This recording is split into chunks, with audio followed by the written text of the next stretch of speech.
Now joining us live is Israeli government spokesperson Eylon Levy. Eylon, thanks for your time. What are your thoughts on the humanitarian crisis that is increasing on the other side of the border? And would you be hoping for some kind of quick resolution when it comes to the Rafah border crossing with Egypt? Thank you very much for having me on the show. Of course, like everyone in the world, I'm watching the images coming out of the Gaza Strip, and they're unpleasant to watch. I mean, they're difficult, and that is the reality of war. And I think it's important that we remember this is a war that Israel didn't start. It's a war that Israel didn't want. It's a war that Israel didn't even expect. But it's a war that Israel has been forced into by Hamas's act of war. It's war crime on the morning of the 7th of October with the October 7th massacre, when it invaded Israel and butchered 1,300 people, maimed nearly 4,000 people, took 200 people captive into the Gaza Strip. And this is the situation we find ourselves in. And Israel is, of course, determined to win this war. It's determined to win the war so that never again can Hamas have the capabilities to perpetrate such ISIS-style atrocities.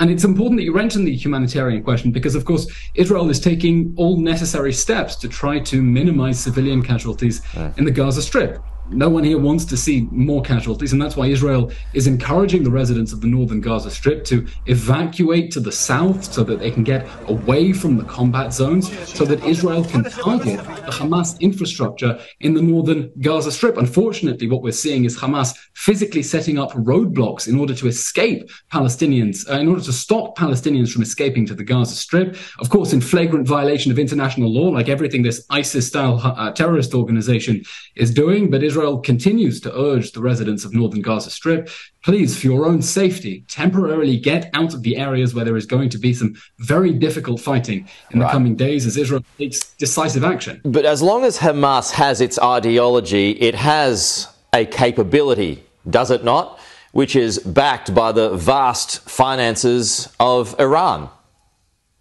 Exactly. And that is why so how are you going to eradicate it completely? Israel is going to go after the entirety of the Hamas military and governing network inside the Gaza Strip and destroy it.